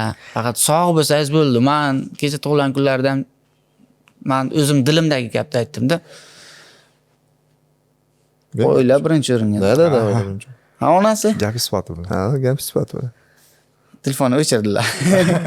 Ha, xullas, telefon qilibdi ayolim. Endi nima deydi? Aytaman-da onamlarga, ona yaxtam bo'lmaydimi? Samolyotim bo'lmaydimi? Milliarder bo'lmayman. Agar oldimda siz bo'lmasangiz birontasi tatimaydi. Da. O'sha uchun ham zerikmang, maza qilib sog' salomatda bo'lsangiz, hamma narsaga yaxtam bo'lmasin. Siz ato ota-onam oldimda baxtliman. Bo'ldi, boshqa hech narsa kerak emas. Ota-ona muvaffaqiyatga chiqsangiz ham, muvaffaqiyatdan tushsangiz ham baribir siz yoningizda. Dadam zo'r gap aytadilar, dadam aytadilar. Bitta qiyinchilikka uchradik. Keyin dada endi bu gapni aytaman deb o'ylamaganda, endi sizni gapingizni aytaman.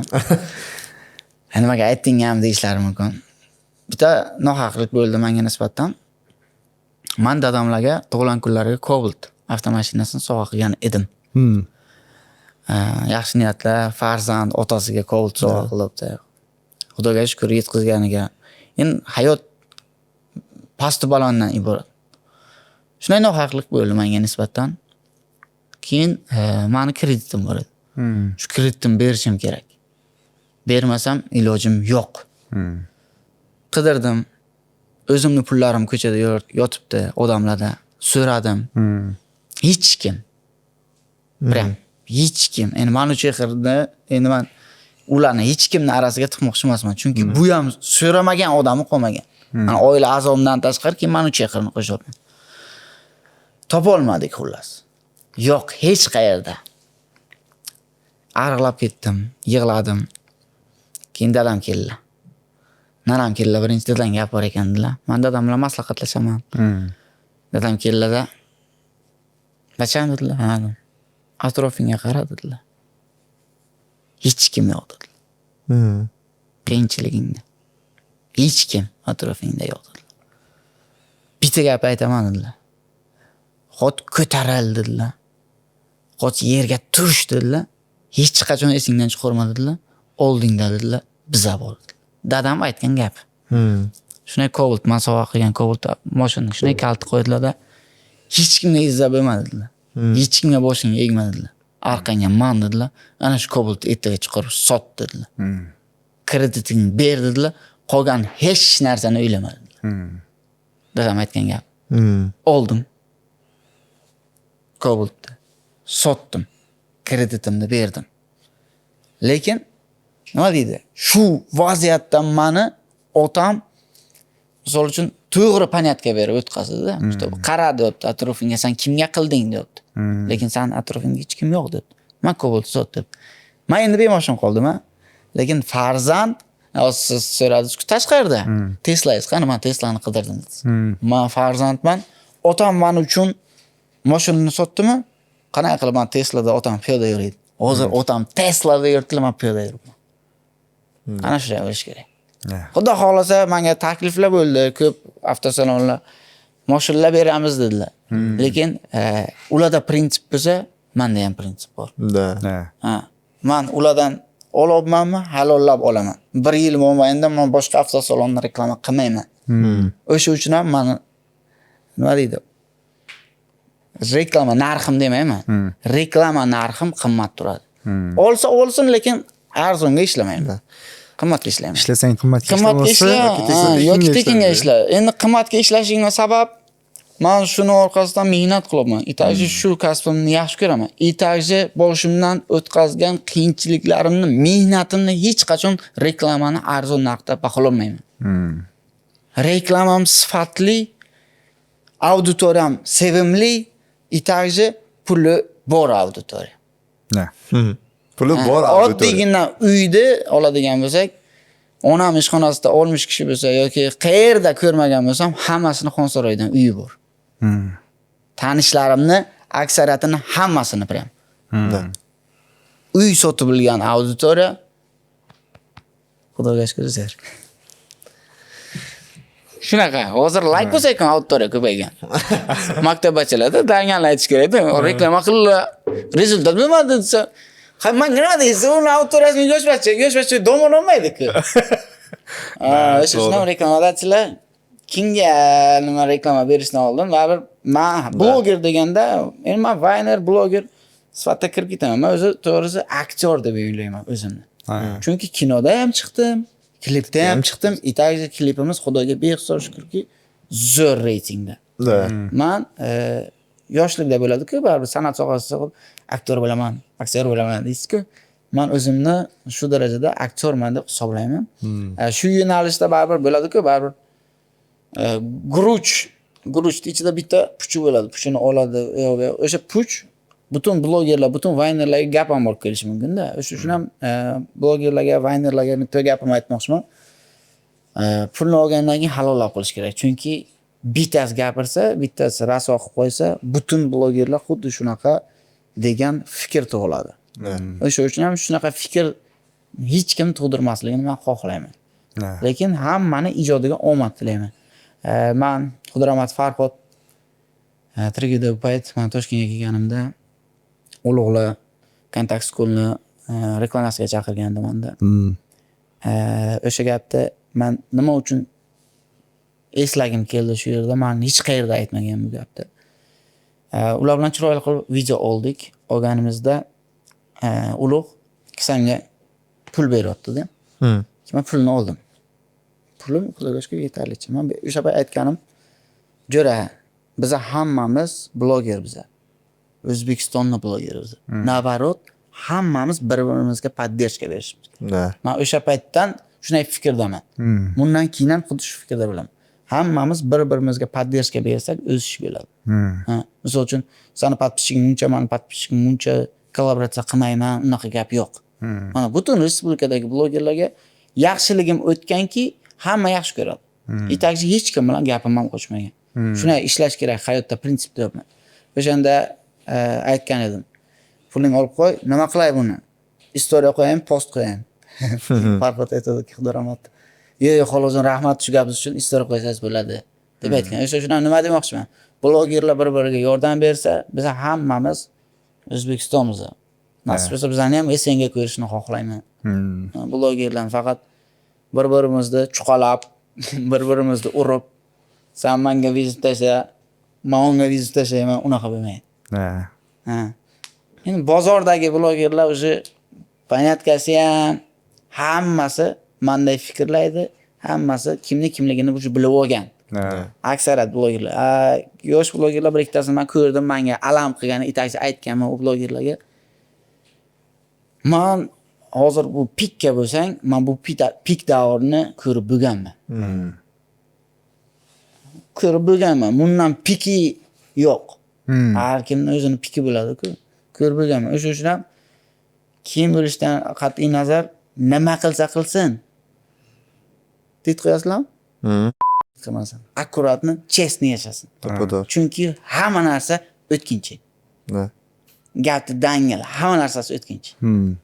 Shon shuhrat ham bizda xalq qana ko'targan bo'lsa, qit-kibrlan shunchalik yerga tushirib qo'yadiki, tasavvur qilolmaydi. U sahnaga chiqishdan oldin ham ustozlarimiz bizdan duo qilgan. Ilohim sahnani pirlari qo'llab-quvvatlasin. Duoda gap ko'p. Pir bor. Bizga shuncha ishonib, bizani shu darajagacha chiqargan avvalambor Xudo, keyin duo, mana xalqni bizani agar qit-kibrlanaylik, xalq shu darajada yerga tiqib tashlaydi, ana piki yurunda. Ana shu blogerlik sohasida o'zimiz ham ko'rgan-ku biz. Baq etib chiqadi-da, puf etib o'chadi. Reytingni ushlab turish bor. Men masalan aytibsiz-ku, 3 yil oldin men ijod qilganman, o'sha reytingda hali ham turibman. To'g'rimi? Xolog'jon Vaynes. O reytingni ushlab turish bor. Bu uchun qancha mehnat kerak? 3.200.000 odam shu meni kanalimga obuna bo'lgan, yangilik shu zerikkanda ko'rib, xolajon zar bo'ldi deb dolli sekund 1 minut quvonsin, 1 minut tabassum ulashay, ana shu uchun men ijod qilaman. Ana shu uchun biz boshidan ijod qilgandik. Shu aka. Lekin o'sha uchun ham lov etib, puf etib o'chib, что nima deydi?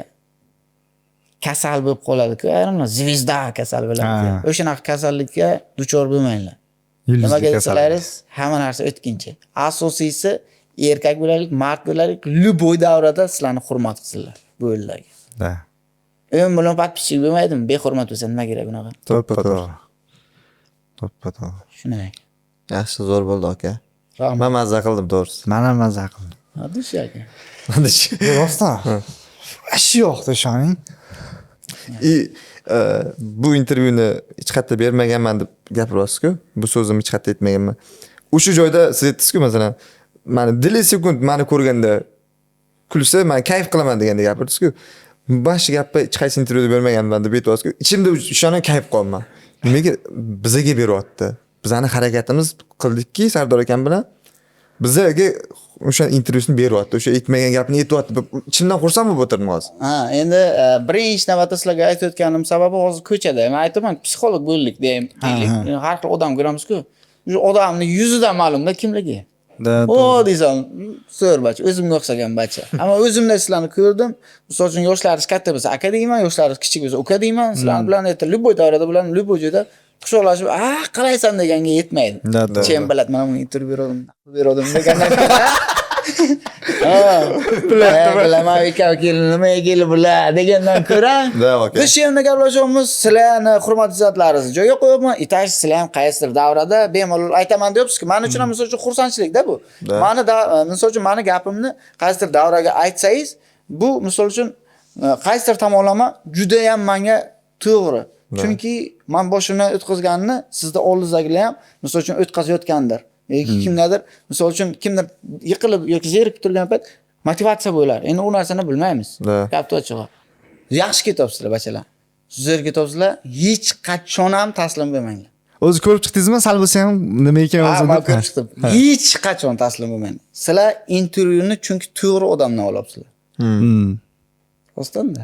To'g'ri insonlardan olyapsizlar. Ha, men chiqyapman. Mendan oldin nimadir natijaga erishgan insonlardan intervyu olyapsizlar.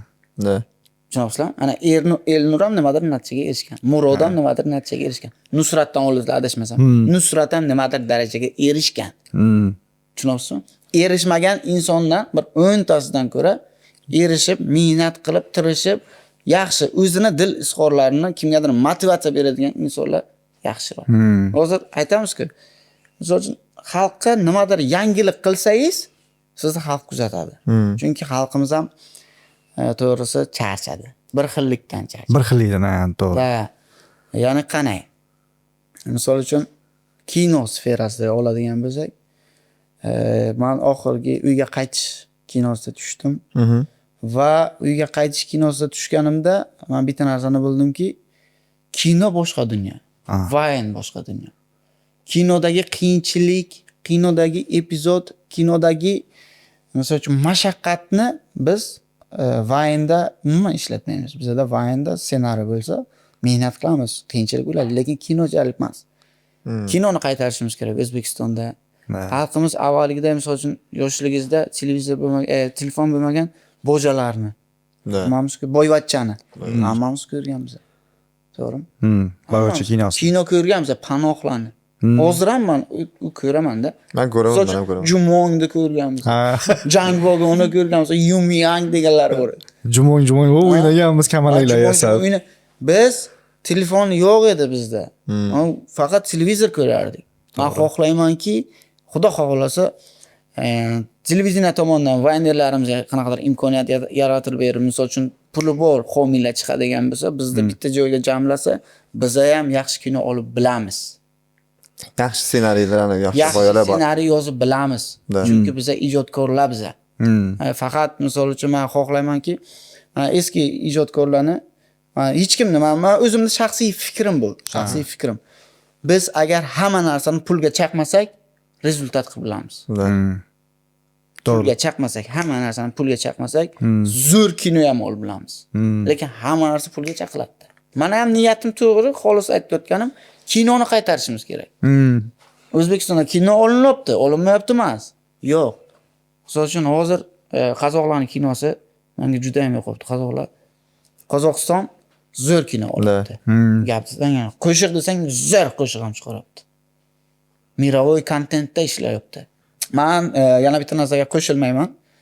Vaqtida bizning ota-onamiz urganlar. Urganlar, telefonimiz как положено tekshirganlar. Hozir ham misol uchun endi uylangandan keyin tekshirmadi. Telefonimizni tekshirganlar, urganlar, kechqurun umuman yurishga qo'ymaganlar, eslaysizlarmi? Da. Gapni dangal. O'sha ota-ona to'g'ri qilganlar. Hozirgi yoshlar telefon ko'rib, dadasi gapiryaptimi, yo'qmi, ishi ham yo'q. Rels tiklab o'tiribdi. Men borgandim. Ko'pisi misol uchun eshitasiz, doriga o'tirib qolgan deydi yoki boshqa narsa deydi. Men ana shu uchun ham ota-onalarga aytmoqchiman. Misol uchun farzandim deydi, olib qamadi deydi-da. Bu xodimlarni ham olib qamashga nima sabab bo'lgan? Farzandingni o'zi xato yo'lga yurgani sabab emasmi? Ya'ni qani, ota-ona faqatgina hozir farzandim deb yurib mehnat qilyapti u yoqda, lekin farzand bu yoqda qarovsiz qolib ketib, bemalol xohlagan ishini qilyapti. Hozir tiktokerlar paydo bo'lgan. Men misol uchun ayolimni hammadan qizg'onaman-da. Ayolimni erkak kishida ayus bo'lmaslik kerak. Albatta. Instagrami yo'q ayolimni. Даже ayrim payt aytadi, dadasi deydi, nima uchun Instagram ochishga qo'ymaysiz deydi. Birinchi navbatda deyman, hozir Instagram juda rasvojo'rab bo'lib qolgan. Erdan ajrashadi, bo'ydoq ayol bilan o'ynashma, tog'larni mardon qilgan ayol bilan o'ynashma. Abo oila nima bo'ldi? Erdan ajrashsam men baxtli yashayman, u geyliklarim bo'ladi deb ko'pchilik naqla chiqyapti, ayollar chiqyapti. Fikrini buzish mumkin-da. Da, ajrashyapti-da, sirasi ajrashyapti. Ajrashish senga o'yinchoqmi, oila senga o'yinchoqmi? Aytda men hech qachon shu narsani men boshimdan o'tkazmaganman, lekin o'tkazish tarafdori ham emasman. Nanam aytadilar-da, bobom xudo rahmatli yoshliklarida o'lib ketgan. O'lganlar. Dadam shu kunlarni ko'rmadilar yoki dadalarini ko'rib yig'laydilar. Misol uchun mana bobom, dadam tarafdan bobom ham olamdan o'tib qoldilar. Joylari jannatdan bo'lsin. Uyga kelsam dadam rasmlarini ko'rib yig'lasdilar-da. Mana Xudo farzandlik qildi meni. O'g'il farzandlik. Ismini Abdusamad deb qo'ydim, bobomning ismini. Mana dadam misol uchun rasmlarga qarab yig'lasalar, hozir farzandim qo'llariga olib dada deb erkalab katta qilib. Otam deb bana qildi. Bunga sababchi oiladagi tarbiya bo'lgan.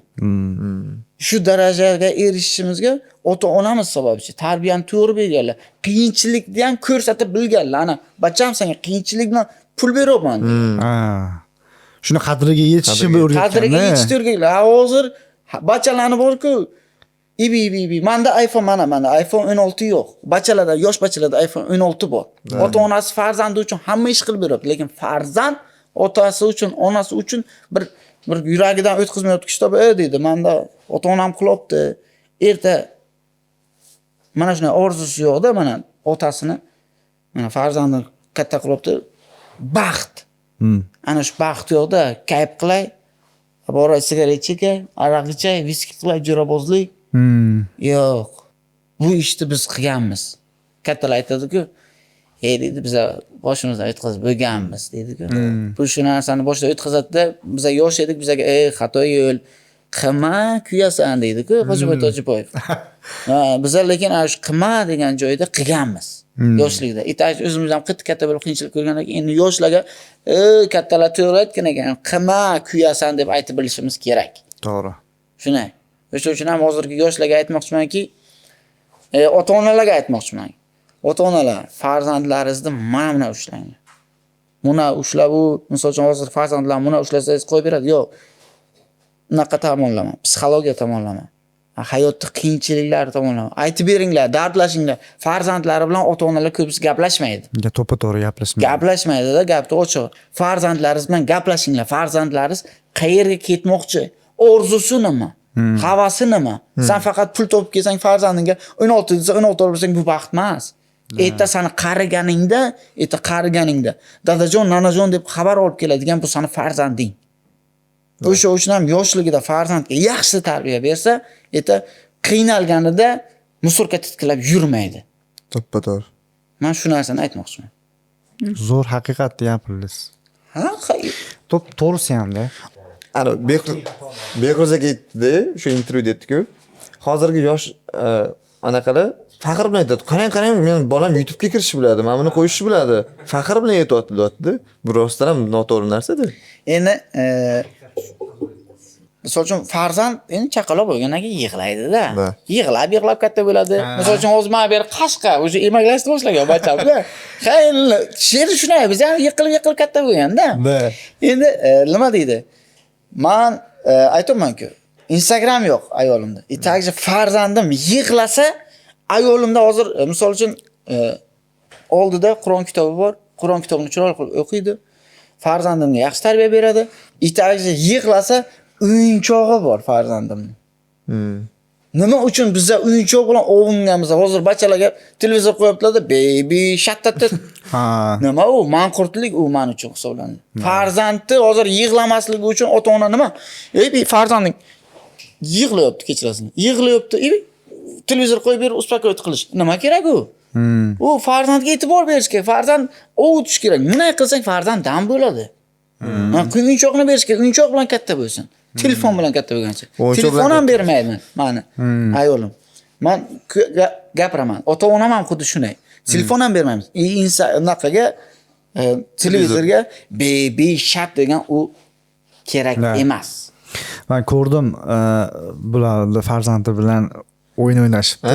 Xalq akam o'rtada. Onajonisi bu yoqda o'sha adasi xalq akamni dadalariga 2 martadan ketyapti-da.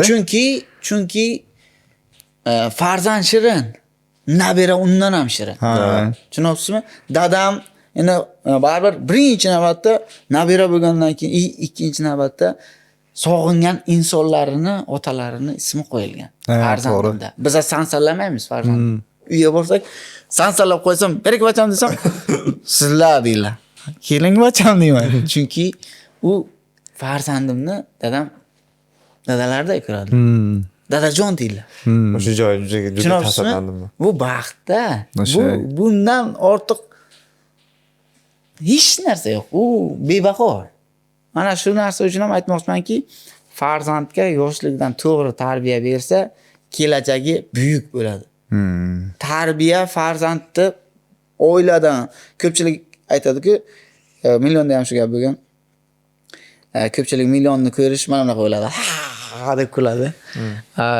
Bachalarning tarbiyasini buzibdi ham deb qo'yadi-ku oxirida. Yo'q, million yoki biza vaynerlar bachalarning tarbiyasini buzmaymiz. U uyda qo'rg'o shunday qurilgan bo'lsa, kim qaysidir to'g'ri bilan xatoni farqiga boradi. Itakchi biza farzandni tarbiyasini buzadigan videolar ham qo'ymabmiz. To'g'ri. Biza xalqimizda shunaqa insonlar borki, shu insonlarni obraz qilib, kulgili voqea qilib o'ziga taqdim qilayotgan inson biza. Biza hech narsani bo'rttirib, yo'q narsani bor qiladigan inson emas biza. Hayotda mashinaga inson bormi? Bular bir kun mashinaga bo'lamiz. Misol uchun domchilarni bir mazasini qochirib o'g'irlab semenzodaykon bir o'g'rivacha ustolar ham bor-ku. O'sha insonlar o'zini ko'rib o'shalarga to'liq obrazimiz bor-da. U o'g'ri faqat rasvo qiladi, g'isht chiqarib sotadi. Egasi qayersa, egasi Rossiyaga deydi. U gapni ma'nosi juda katta. Misol uchun egasi Rossiyada mehnat qilibdi, o'zini vataniga, o'zini nima deydi? Uyini remont qildiribdi, lekin bu o'g'ri bachcha o'g'irlab sotyapti. Tushunasizmi? Ana shu narsani biz shunchaki yumor qilib chiqarib beramiz. Bizani ko'rib tarbiyasi hech kim o'zilmaydi. Naborot, Xudo xolasa shu intervyudan keyin agar to'g'ri qabul qilganda nima deydi? Bitta insonlar bor. Yomon desa yomon bo'ladi. Inson ko'nglini ochiq, hamma narsadan yaxshilik qidiradigan inson shu intervyuni ko'rib turib yaxshi tarafiga o'zgarsa, biz o'zimiz maqsadimizga erishgan bo'lamiz. Itakchi farzandiga aytib bo'ladi. Baby shat ko'rgandan ko'ra Xoliqjonning vaynini ko'rdi. To'g'ri. Oxiriga zo'r gap bo'ldi. Shulay. Zo'r bo'ldi aka, siz bilan suhbatimiz. Maza qildik rostdan. Rahmat, sizlarga ham chaqirganlaringiz uchun. Sizga ham rahmat vaqt ajratib kelganingiz uchun, Xoliq aka. Shunday. Savollarim sizni qiynab qo'ymadimi? Sizlar uchun bu savol bo'lishi mumkin, men uchun bu savol emas. Hayotimda bo'lgan narsalarni sizlar savol qilib yozgansizlar. Qarang Xoliq aka, siz uchun eng yaxshi mashina qaysi? Eng yaxshi mashina Ko'titaydagisi. Ko'titaydagisi? Ko'titayga Matizmi, hozir Lamborghini bo'lmaydimi? Eng zo'ri o'sha Ko'titaydagisi. Sababi u temir, uni ichidagi odam erkak, mard, haqiqiy, samimiy inson bo'lishi mumkin. U Matizga ham bo'ladi u inson, Damasda ham bo'ladi u inson. U temir baholamaydi. Eng yaxshi moshin men uchun ikkinchi navbatda shu kreditga olinmagan bo'lsa. Agar kreditingiz bo'lsa, u emas moshin, siz bo'lasiz. Taqara ishlaysiz, motor qo'yasiz, mo'yiz almashtirasiz, kreditga ilobdi deysiz. Yopasiz. Foizini yopasiz. Hayotda bitta gap aytmoqchiman. Men kreditni to'lab bo'lganman. Xudoga behisob shukr. Kreditingiz yo'q. Kreditim yo'q. Odamdan ham qarzim yo'q. Inson zotidan ham qarzim yo'q. Xudodan boshqa hech kimdan qarzim yo'q. Ota-onam oldida burchimdan boshqa hech kimdan qarzim yo'q. Eng to'g'ri yo'l hech qachon kredit olmaslik kerak. Mani bu shaxsiy fikrim. Fikringizga 100% qo'shilaman. Kredit olsangiz, rostdan ham ishingiz orqaga ketadi. Chunki shunday oy yugurib keladi, hayotda har xil vaziyat bo'ladi. Hozir gaplashib o'tirdik. Tirik hozir gaplashib. U Sardor aka puldan bundan ketdi.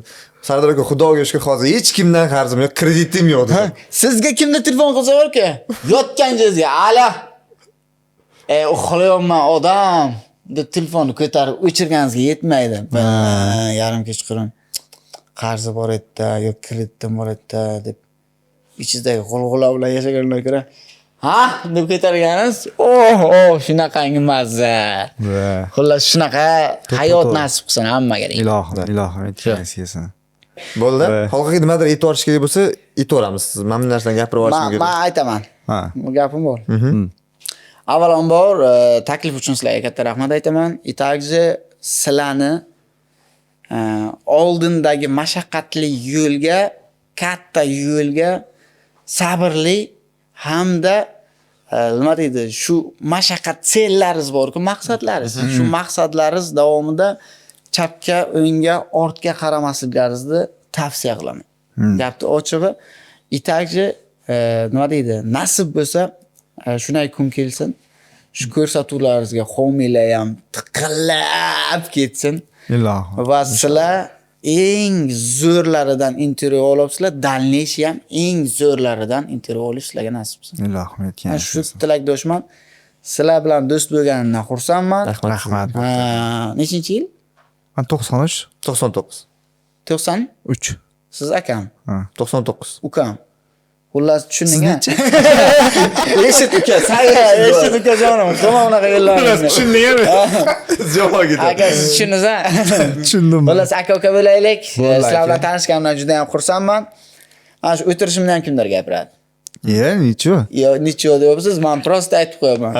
Erkakka o'xshab o'tirdik qo'llavorda. Men qaysidir intervyuga shuni o'tirgandim, kimgadir. Bir kommentariyasini o'qib erkakka o'xshab o'tirdik. Men to'xtang, men buni o'tirish kerak, erkak. Mamnun etish kerak.